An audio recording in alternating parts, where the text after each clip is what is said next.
Om Swastiastu. Tujuan agama Hindu adalah meraih kesejahteraan di dunia dan pada akhirnya mencapai pembebasan atau moksa.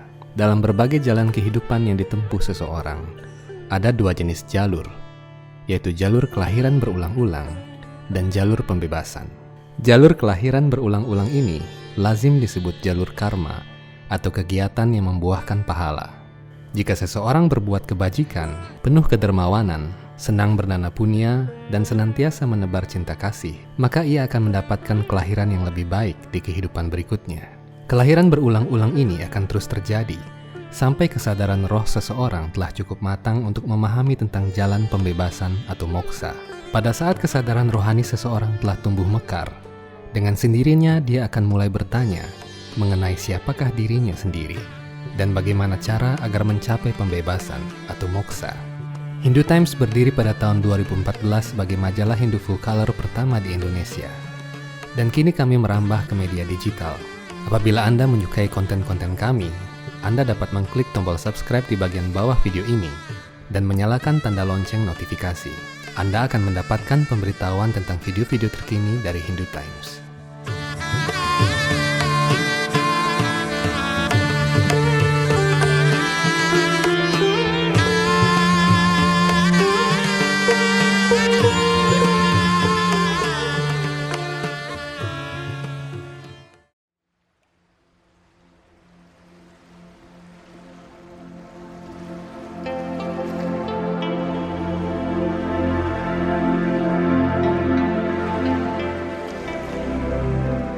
Jika seseorang ingin mencapai moksa, Kitab Suci Veda menyediakan 4 jalan yang harus dipilih. Keempat jalan tersebut dikenal dengan nama Catur Marga atau Catur Yoga. Dengan kata lain, apabila seseorang ingin mencapai moksa, ia harus melakukan yoga. Ia harus memilih salah satu di antara 4 jalur rohani yang diamanatkan oleh Kitab Suci Veda, yakni Bhakti Yoga, Jnana Yoga, Karma Yoga, dan Raja Yoga.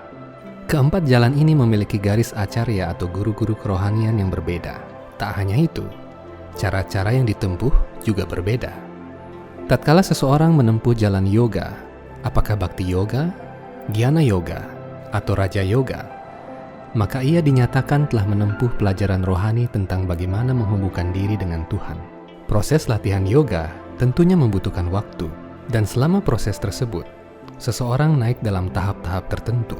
Dalam Raja Yoga misalnya, tingkatan proses yoga seseorang dimulai dari asana, pranayama, pratyahara, yama, niyama, dan sebagainya, hingga mencapai tahap samadhi, tahap di mana seseorang siap untuk mencapai kesadaran Tuhan.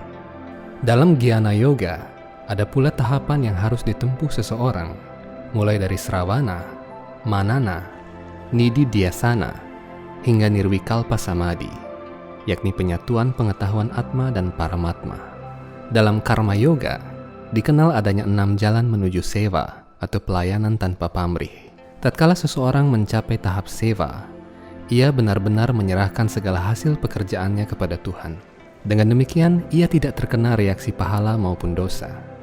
Sementara itu, dalam Bhakti Yoga, dikenal 9 tahapan proses bakti yang dimulai dari Sravanam, Kirtanam, Smaranam, Vandanam, hingga Atma Nivedanam, penyerahan diri sepenuhnya kepada Tuhan.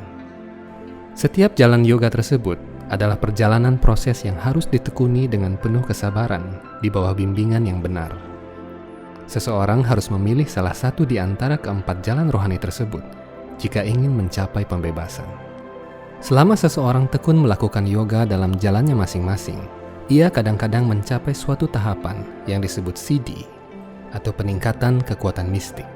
Menurut para ahli yoga, siddhi atau kekuatan supernatural adalah hasil sampingan dari praktik yoga. Seseorang yang menekuni meditasi bertahun-tahun dengan tekun bisa saja tiba-tiba memiliki kekuatan bisa mengingat kehidupannya terdahulu. Atau dia bahkan dapat menentukan hari kematiannya sendiri. Ini adalah salah satu wujud kekuatan siddhi. Kekuatan siddhi adalah kekuatan elementer yang berasal dari kekuatan alami Atma. Karena setiap makhluk pada dasarnya adalah Atma atau roh, maka setiap makhluk sebenarnya memiliki kekuatan siddhi atau kekuatan mistik. Kita bisa melihat beberapa binatang, seperti elang yang bisa melihat seekor tikus kecil dari jarak 1 mil. Seekor paus bisa menahan napas selama berjam-jam di bawah air. Dan seekor hiu bisa mencium bau mangsanya dari jarak 4 mil. Kemampuan-kemampuan ini tentunya ajaib bagi manusia dan jauh berada di luar jangkauan indera manusia. Namun ada pula kekuatan siddhi yang dicapai karena praktik yoga. Manusia dapat memperoleh jenis-jenis siddhi dalam kapasitas tertentu karena atma atau roh berhubungan dengan kekuatan paramatma atau Tuhan sebagai roh yang utama. Dalam bahasa ilmiah, siddhi adalah kemudahan akses untuk memenuhi kebutuhan hidup. Misalnya, dengan kekuatan siddhi, Anda bisa berkomunikasi jarak jauh tanpa harus menggunakan perangkat elektronik. Ini tentu mempermudah kinerja indera Anda. Selain itu, siddhi juga berarti peningkatan daya atau kemampuan indera. Secara konseptual, siddhi tidak berbeda dengan teknologi. Anda bisa berkomunikasi via video call dengan alat ponsel. Jika Anda menguasai prapti siddhi misalnya, Anda bisa melakukan hal yang sama tanpa menggunakan alat bantu. Perbedaan siddhi dengan teknologi adalah bahwa siddhi mengandalkan kekuatan dalam makhluk hidup, sedangkan teknologi berbasis pada peralatan tambahan di luar bagian tubuh alamiah manusia. Kanistha siddhi atau siddhi tingkat dasar. Apabila seseorang menempuh jalan catur marga atau catur yoga dengan tekun, maka sadar maupun tidak sadar, dalam suatu tahap, ia perlahan-lahan akan mencapai tingkatan siddhi kanistha. Karena itulah, seseorang yang menempuh jalan catur marga, apakah raja, gyana, bakti atau karma, tidak diperkenankan bertingkah laku sembarangan, berkata-kata sembarangan, dan makan sembarangan, karena akan mengganggu proses latihan yoganya. Dengan kata lain, seseorang yang berlatih yoga hendaknya mengembangkan trikaya parisuddha. Terdapat setidaknya 5 jenis kekuatan siddhi di tahap dasar ini. Yang pertama adalah trikala gyana, atau kemampuan mengetahui masa lalu, masa kini, dan masa depan. Siddhi selanjutnya disebut dengan adwandwa, yakni kemampuan menahan godaan suka duka, lapar dan haus, atau panas dan dingin. Ada pula siddhi yang disebut dengan paracitta, atau mind control, yang memungkinkan seseorang mengetahui isi pikiran orang lain. Siddhi bernama pratistamba membuat seseorang terbebas dari pengaruh buruk planet, racun, dan sebagainya. Siddhi terakhir dalam tingkat dasar ini disebut aparjaya, yakni sikap seimbang terhadap berbagai guncangan kehidupan. Madhyama siddhi atau siddhi tingkat menengah. Dinyatakan dalam Veda Bhakti Rasamrita Sindhu bahwa apabila seseorang lebih tertarik pada kekuatan siddhi, maka proses yoganya menjadi gagal. Ia tidak bisa mencapai Tuhan. Karena itu siddhi sesungguhnya adalah godaan bagi setiap orang yang dengan tulus ingin menempuh jalan pembebasan. Dalam proses yoga manapun, ada hubungan erat antara atma dan paramatma. Hubungan ini kadangkala menimbulkan siddhi. Siddhi adalah sejenis efek alamiah yang terjadi tatkala atma mengadakan hubungan dengan paramatma. Sama seperti tatkala menghubungkan ponsel Anda dengan jaringan Wi-Fi, pastilah ada efek alamiah yang terjadi pada ponsel Anda, seperti update otomatis dan peningkatan kinerja. Namun tujuan sesungguhnya Anda tersambung ke jaringan Wi-Fi tetap adalah mencari informasi.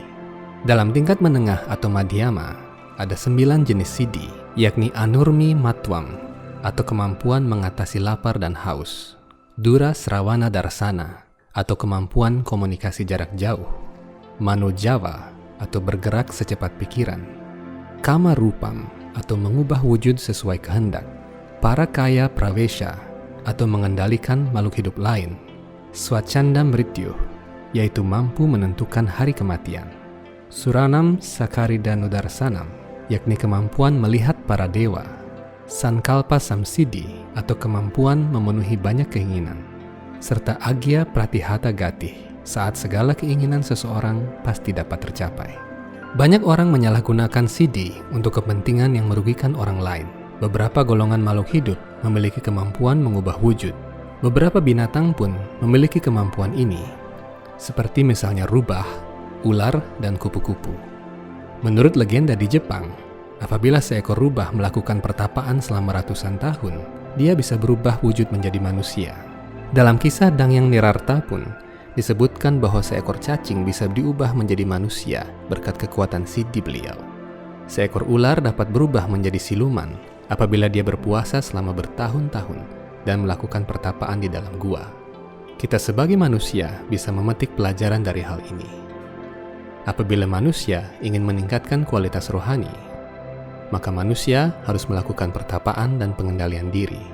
Maharaja Yudhishthira berkata dalam Wana Parwa bahwa apabila seseorang ingin mencapai sesuatu yang mulia, maka ia bisa mencapainya dengan pertapaan. Uttama Siddhi atau Siddhi tingkat tinggi. Siddhi tingkat tinggi hanya dapat dicapai oleh sebagian kecil manusia di zaman Kali Yuga ini. Ada 8 jenis Siddhi tingkat tinggi. Apabila semua manusia di zaman ini memiliki Siddhi semacam ini, maka dunia akan menjadi kacau balau. Karena itulah kekuatan Siddhi yang sejati pasti dibarengi dengan pengendalian hawa nafsu dan pertapaan yang berat. Jenis Siddhi pertama dalam tingkat utama adalah anima atau kemampuan mengecilkan badan hingga seukuran atom. Dalam sejarah Weda, Hanuman bisa melakukan Siddhi ini.